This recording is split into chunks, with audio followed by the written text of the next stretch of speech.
అందరికీ నమస్కారం. మేము ఇక్కడికి వచ్చి 10 రోజులు దాటిపోయింది. నవంబర్ 28 అనుకుంటూ వచ్చాము. మళ్ళీ నిన్న వచ్చాము. వచ్చేసరికి కూడా మధ్యాహ్నం అయిపోయింది. ఇంకా నేను రాగానే ఫస్ట్ ఈ మొక్కలన్నీ ఎలా ఉన్నాయి ఏంటి అని చూసుకున్నాను. అందుకే నాకు ఏమి షూట్ చేయడం కుదరలేదన్నమాట.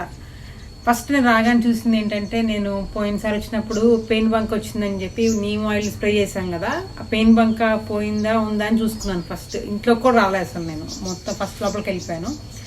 కానీ నేను చాలా ఆశ్చర్యపోయింది ఏంటంటే, అసలు పెయిన్ బంక పోతుందని అనుకోలేను నేను. యాక్చువల్గా అదేదో కొంచెంసేపు పోయినట్టు స్ప్రెడ్ అవుద్ది అనుకున్నాను, కానీ చక్కగా ఇంత కూడా ట్రేస్ కూడా లేకుండా పెయిన్ బంక మొత్తం పోయింది. నేను మీకు చూపిస్తాను. యాక్చువల్గా నేను ఇంతకుముందు పెయిన్ బంక్ ఉన్నప్పుడు కూడా షూట్ చేశాను. అది ఇంట్లో హార్డ్ డిస్క్లో ఉంది. మీకు ఆ ఉన్నప్పుడు లేనప్పుడు రెండు కలిపి చూపిస్తాను. చాలా హ్యాపీగా ఫీల్ అయ్యాను. యాక్చువల్గా నీమ్ ఆయిల్కి పెయిన్ బంక పోతుందా అని కొంతమంది క్వశ్చన్ చేశారు. సో ఫస్ట్ టైం కాబట్టి ఇక్కడ ఉన్న ప్లేస్లో ఉన్న ఈ పురుగులకి ఇంకా ఆ నీమ్ ఆయిల్ అలవాటు లేదు కాబట్టి పోయింది. కొన్ని రోజులు కంటిన్యూస్గా కొడితే మళ్ళీ అలవాటు పడిపోతాయి అన్న డౌట్ కూడా ఉంది నాకు. సో ఫస్ట్ అయితే పోయింది. ఇప్పుడు ఇంకా మిర్చి ఏమో కొంచెం ఎండిపోయినట్టుగా అయినాయి. వాటికి ఇవాళ OHN ఇద్దామని అనుకుంటున్నాము, స్ప్రే చేద్దాం అనుకుంటున్నాము. ఇంకా ఇక్కడ ఏంటంటే నిన్న బాగా చీకటిగా అయిపోయింది. 5 o'clock చీకటి అయిపోయింది. అసలే మబ్బులు ఉన్నాయి, పైగా చీకటిగా కూడా అయిపోయింది చలికాలం వల్ల. ఇంకా దేవమ్మ ఏం చెప్పిందంటే, ఇక్కడ ఆల్రెడీ పాములు తిరుగుతున్నాయి, బయటికి రావద్దని చెప్పింది. మొన్న నాగపాము చూసారంట. నాగ చవితికి ముందు రోజు పాము చూసారు, నాగపాముని. అప్పుడు చెప్పింది. మళ్ళీ నిన్న కూడా చూసిందంట. అది కాకుండా నా వెనక్గా కనిపిస్తున్న ప్లేస్లో ఇవి మొత్తం కలుపులాగా పెరిగిపోయింది కదా, ఇంకా ఏదైనా మొక్కలు వేద్దామని చెప్పేసి వాళ్ళ దున్నించుదాం అనుకున్నాము. అయితే దున్నే ముందు ఈ డ్రిప్ పైప్స్ ఉంటాయి కదా, అవన్నీ తీసేయాలి. అయితే అవి తీసేయమని చెప్తుంటే వాళ్ళకి ఏదో సౌండ్ వచ్చిందంట, దేవమ్మ పుల్సింగ్ వాళ్ళకి. కాసేపు 20 minutes వెయిట్ చేశారంట. ఏంటి అసలు సౌండ్ అని చెప్పేసి. అది ఇక్కడ కొండచిలువ ఉందంట. అందుకే దేవమ్మ చెప్పింది, మీరు బయటికి రావద్దని చెప్పారు. నేను ఇంకా లోపలికి వెళ్ళిపోయి మళ్ళీ ఇవాళ ఉదయం 7:30 గంటలకు బయటకు వచ్చాను. నేను అప్పుడు దాకా బయట రాలేదు. అప్పుడు వచ్చినా కూడా ఎంత చలిగా ఉందంటే, విపరీతంగా ఫ్రీజింగ్గా ఉందన్నమాట. చాలా చలిగా ఉంది. అసలు నైట్ అయితే ఒక్క నిమిషం కూడా నిద్ర పట్టల చలికి. స్వెటర్ వేసుకొని, సాక్స్ వేసుకొని, దుప్పట్లు 2 కప్పుకున్నా కూడా చలికి అసలు నిద్ర పట్టలేదు. బాగా చలిగా ఉంది.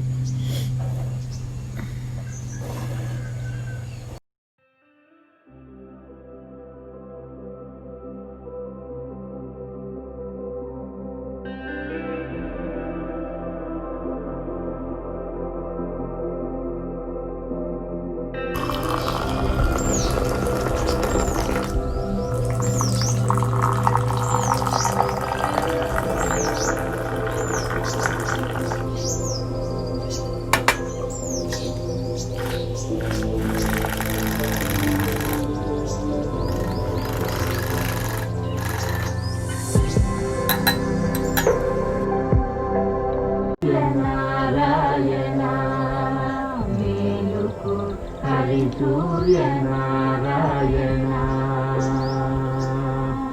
శ్రీ సూర్యనారాయణ మేలుకో హరి సూర్యనారాయణ.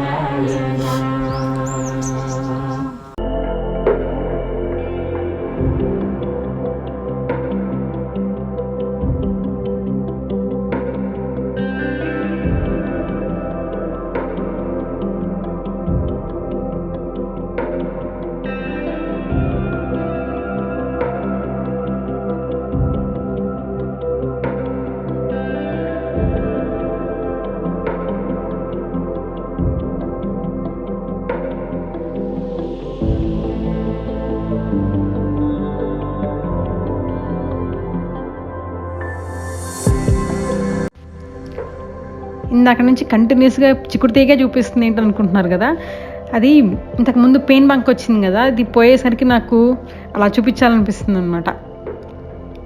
చాలా నీట్గా అంతకుముందు అయితే ఆకులకి తీగకి మొత్తం బ్లాక్గా పట్టేసింది, అదంతా పోయింది. ఆ వీడియో ఇంట్లో ఉంది. నేను ఇంతకుముందు పెయిన్ బంక్ ఉన్నప్పుడు వీడియో ఇంట్లో ఉంది. నేను మీకు నెక్స్ట్ వీడియోలో పెడతాను.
ఇది ఇంకొక పనస చెట్టు, మొత్తం 4 పనస చెట్లు ఉన్నాయి. అన్నీ ఒక్కసారి పెట్టాం కానీ ఒక్కొక్కటి ఒకలా పెరిగింది. ఇప్పుడు ఈ పనస చెట్టు ఉన్న దగ్గర మొత్తం అడుగునంతా బాగా ఒక కొండరాయి ఉందన్నమాట, అందుకే అది స్లోగా పెరుగుతుంది అలాగా.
నేను ఒక వీడియోలో చెప్పాను కదా, నాటుకోళ్ళు, గిన్నె కోళ్ళు, బాతులు, కుక్క పిల్లలు తీసుకొచ్చుకోవాలనుకుంటున్నాను. అయితే ఈ గిన్నె కోళ్ళు దొరికినాయి, బాతులు కూడా దొరికినాయి, కానీ వాటికి ఇక్కడ సేఫ్టీ లేదని చెప్పేసి తీసుకోలేదు. ఒక్కొక్కటి 2300 చెప్పారు. పెద్ద బాతులు చాలా బాగున్నాయి.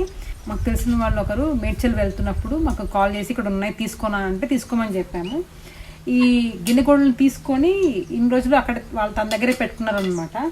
అయితే వాళ్ళ ఇంట్లో ఉన్న వాళ్ళ కుక్కే ఒక గిన్నె కోడిని పాపం కరిచిందంట. మిగిలినన్నీ బాగున్నాయి, ఒకటి మాత్రం డల్గా ఉంది, కదలట్లేదు. తీసుకొచ్చి పెట్టాము వాళ్ళు ఇక్కడ.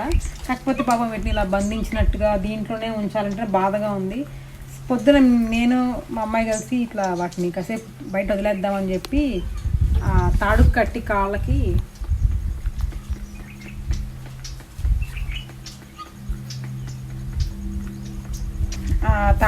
కాసేపు కాళ్ళకి కట్టి వదిలేసాము.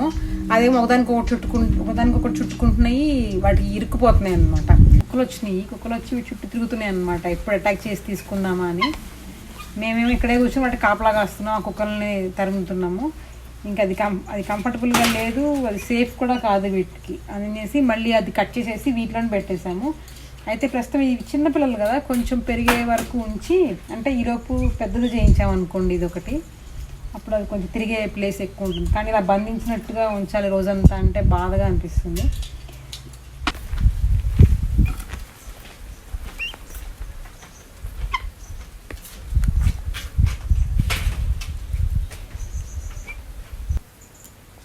అది వచ్చి ఒక 10 గంటలు కూడా కాలేదు అక్కడ ఈ ప్లేస్కి వచ్చి. అప్పుడే ఈ ప్లేస్ని చూసి గుర్తుపెట్టుకుని ఓన్ చేసుకుని, మేం కాకుండా వేరే వాళ్ళు ఎవరిని వస్తే పెద్దగా అరిచి మమ్మల్ని అలర్ట్ చేస్తున్నాయి. అసలు అవి అలట్లేదు, ఫుడ్ కూడా తీసుకోవట్లేదు. అది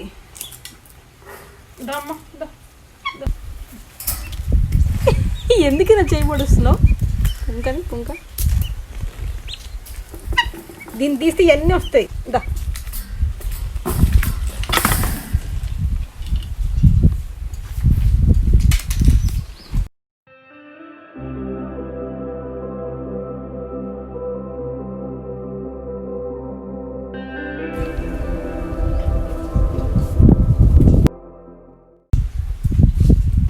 ఈ పిల్ల బాగా డల్గా ఉంది. అసలు అది ఫుడ్ తీసుకోవట్లేదు, వాటర్ కూడా తాగలేదు, యాక్టివ్గా లేదనమాట. ఇది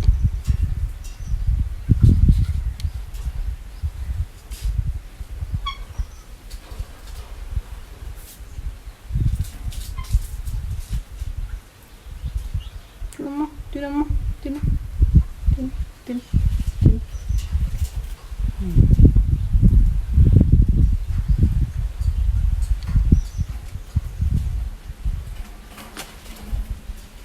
దీన్ని ఎక్కడ గరిసింది కుక్క? అసలు రెక్కల లోపల ఎక్కడైనా గరిసిందేమో.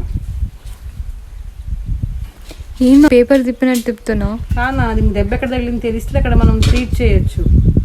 ఎక్కడ తగిలింది తెలియట్లే కదా, పాపం డల్గా ఉంది పిల్ల. నేనేం చేయట్లేదులే.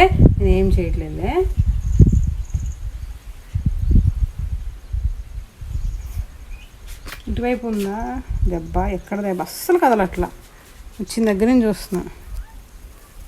దెబ్బ అయితే లేదు కానీ డల్గా ఉంది. ఎందుకు?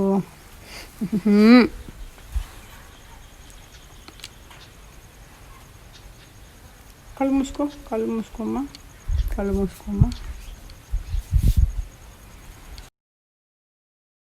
వచ్చిన దగ్గర నుంచి కోడిపిల్ల పాపం ఏమి అసలు ఫుడ్ తీసుకోవట్లేదు, కనీసం వాటర్ కూడా తీసుకోలేదు. నాకు తెలిసి ఇది బతకదని అనుకుంటున్నాను నేను. ఏం కావాలి నీకు? ఏమైంది?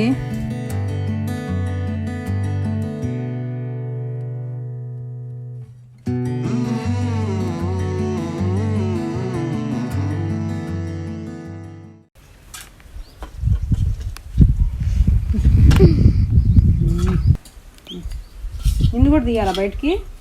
అమ్మా చూసాను, నన్ను వచ్చి పొడుస్తుంది. నిన్ను కూడా బయట తీయాలా? ఇప్పుడు తీసాను, 2-3 బయటకు వస్తాయి, దెబ్బలు పడతాయి అన్నమాట ఇద్దరికి.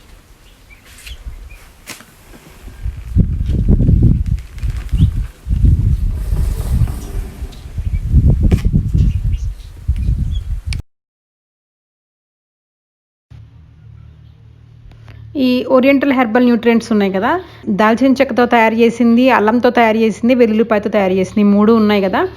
వాటిని ఇప్పటికి 10 రోజులు అయింది వాటిని తయారు చేసి. వాటిని రోజు ఉదయం కలిపాము. ఇప్పుడు ఇవాళ వాటిని మొక్కలకి స్ప్రే చేస్తున్నాము. 1 లీటర్కి 1 ml చొప్పున తీసుకున్నాం అనమాట. 1 లీటర్ నీటికి 1 ml చొప్పున తీసుకున్నాము. అంటే అక్కడ దానికి మొత్తం మిక్చర్తో కలిసిపోయి ఉంటుంది కాబట్టి కరెక్ట్ మెజర్మెంట్ రాదు, మనం సుమారుగా తీసుకొని చేయాలి. ఇప్పుడు ఆ ట్యాంక్ కెపాసిటీని మేము 15 లీటర్లుగా తీసుకొని మేము ఒక్కొక్క దాంట్లో 5 ml చొప్పున, అంటే 1:1:1:1000 నిష్పత్తిలో వేస్తున్నాం అన్నమాట. ఆ 3 కలిపి. ఈ OHN ద్రావణాన్ని మనం మొక్కలకి వివిధ దశల్లో ఇవ్వచ్చు. అంటే శాఖీయోత్పత్తి ఉన్నప్పుడు ఇవ్వచ్చు, మొక్కలు కొంచెం పెరిగిన తర్వాత వాటి గ్రోత్ ఆగిపోయి డల్గా ఉన్నప్పుడు మనం మళ్ళీ వాటికి తిరిగి బలం చేకూర్చడం కోసం కూడా దీన్ని మనము స్ప్రే చేయొచ్చు అన్నమాట. సో ఇది మనకి ఫర్మెంటెడ్ ప్లాంట్ జ్యూస్తో కూడా కలిపి ఇస్తే కూడా ఇంకా మంచిది. ఇవాళ ఇంకా ఫర్మెంటెడ్ ప్లాంట్ జ్యూస్ నా దగ్గర లేదు కాబట్టి ఇంకా తయారు చేయలేదు. సో ప్రస్తుతానికి ఇది ఇస్తున్నాము. అంటే ఇప్పుడు అన్ని మొక్కలు మేము కెమికల్ ఫర్టిలైజర్స్ ఇవ్వటం ఆపేసాం కాబట్టి కొంచెం వాటికి బలం తగ్గిపోయినట్టు అయిపోయి అవి డల్గా ఉన్నాయి. ఇప్పుడు వాటికి తిరిగి బలం చేకూర్చడం కోసం అని చెప్పేసి ఇది స్ప్రే చేస్తున్నాము. చూడాలి ఎలా పనిచేస్తుంది అనేది.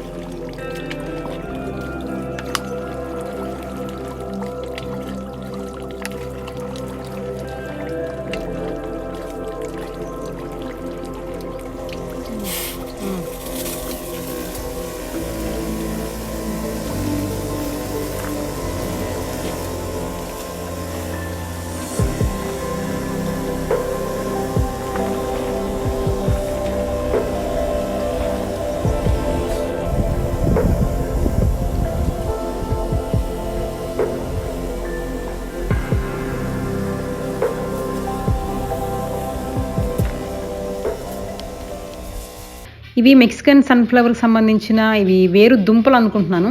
నేను ఈ మెక్సికన్ సన్ఫ్లవర్ని ఫస్ట్ నేను మా విజయవాడలో మా పిన్ని వాళ్ళ ఇంటి పక్కన ఇంట్లో గోడ పక్కన ఉంటుంది అనమాట. చాలా పెద్దగా పెరిగింది, చాలా బ్యూటిఫుల్ పూలు అనమాట. అది అప్పుడు తీసుకురావడం కుదరలేదు నాకు. ఇది విజయవాడ పిన్ని వాళ్ళ ఇంటి పక్కన అనమాట. ఈ మొక్క చూడండి ఎంత పెద్దగా పెరిగిందో అసలు.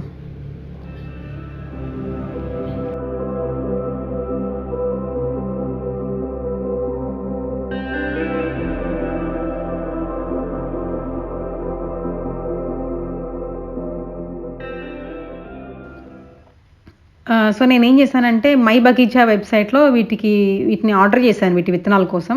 అయితే యాక్చువల్గా నాకేం తెలుసు అంటే విత్తనాలని పువ్వు నుంచి సేకరించవచ్చు, లేదా స్టెమ్ కటింగ్స్ ద్వారా కూడా మనం ఆ మొక్కని తిరిగి పెంచవచ్చు అని తెలుసు. కానీ వీళ్ళేంటో విత్తనాలు కాకుండా స్టెమ్ కటింగ్స్ కాకుండా ఏదో చిన్న దుంపలు లాంటివి పంపించారు. చూస్తే అసలు ఇవి మెక్సికన్ సన్ఫ్లవరా కాదా అని డౌట్ కూడా వస్తుంది. సరే ఏదైతే ఏంటి అని చెప్పి ఫస్ట్ అయితే పెట్టాము, చూడాలి ఎలా వస్తుందో అది.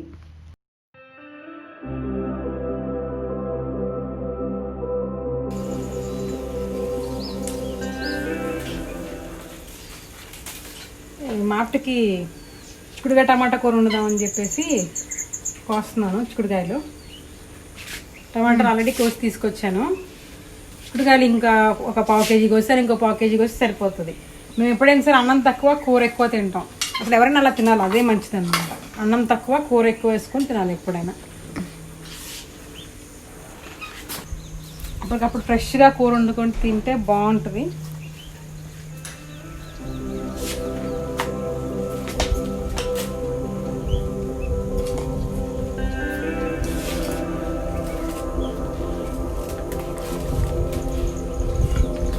సరిపో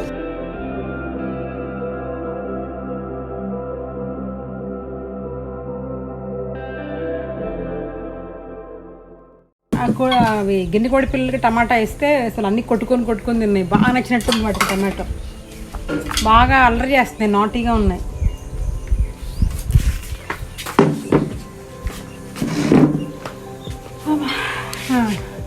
ఇప్పుడు చిక్కుడుకాయలు ఒలుస్తున్నా.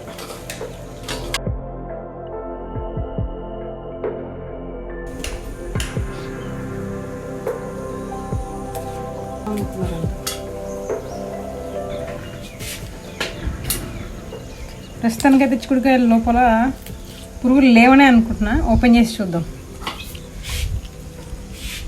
లేవు, బాగున్నాయి, ఫ్రెష్గా ఉన్నాయి. ఇంకో 2-3 తీసి చూద్దాం.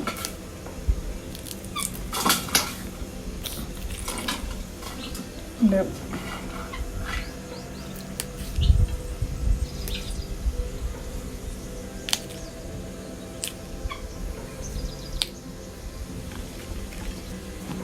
పురుగులు అయితే అసలు లేవు చిక్కుడుకాయల్లో. బాగున్నాయి, ఫ్రెష్గా ఉన్నాయి. నేను మొన్న ఈ పెయిన్ బంక్ వచ్చిందని చెప్పాను కదా, పెయిన్ బంక్ అయితే పోయింది, అసలు లేదు. పెయిన్ బంక్ పోయింది. నేను ఏం చేద్దాం అనుకుంటున్నానంటే అసలు అది రాకపోయినా సరే మళ్ళీ ఇంకొకసారి రేపు నీమ్ ఆయిల్ తెప్పించి స్ప్రే చేద్దామని అనుకుంటున్నా. అక్కడ ఆల్రెడీ మన పూల్సింగ్ అది OHN స్ప్రే చేస్తున్నాడు. చూడాలి ఎలా ఉంటుందో. అది మళ్ళీ మొక్కలన్నీ కొంచెం హెల్దీగా మారితే లేదు, చూడాలి. వాటికి మళ్ళీ కొంచెం కొత్త ఆకులు వస్తాయేమో చూడాలి.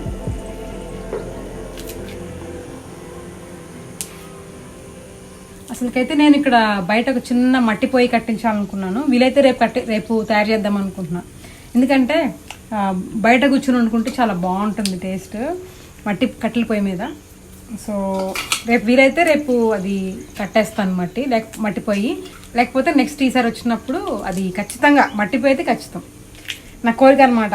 ఇట్లా కూరగాయలు కోసుకొని ఇంట్లో గ్యాస్ స్టవ్ మీద కాకుండా మట్టి కట్టెల పొయ్యి మీద వండుకొని తినాలనేది నా కోరిక. అసలుకైతే అది ఉంటే చూపించేదాన్ని ఇప్పుడు మీకు. అంటే చిక్కుడుకాయ టమాటా కూర ఉండటం మీకు రాదని కాదు, జస్ట్ అది కట్టెల పొయ్యి మీద వండుతున్నప్పుడు చూస్తేనే ఒక లాంటి టేస్ట్ నోరూరుతున్నట్టు అనిపిస్తుంది అనమాట. అందుకని నేను చూపించాలనుకున్నాను. ఈసారి అది అయిపోగానే మీకు చూపిస్తాను. సరే అండి, నా నెక్స్ట్ వీడియోలో మళ్ళీ కలుద్దాము. Until then be like Bindu. Bye.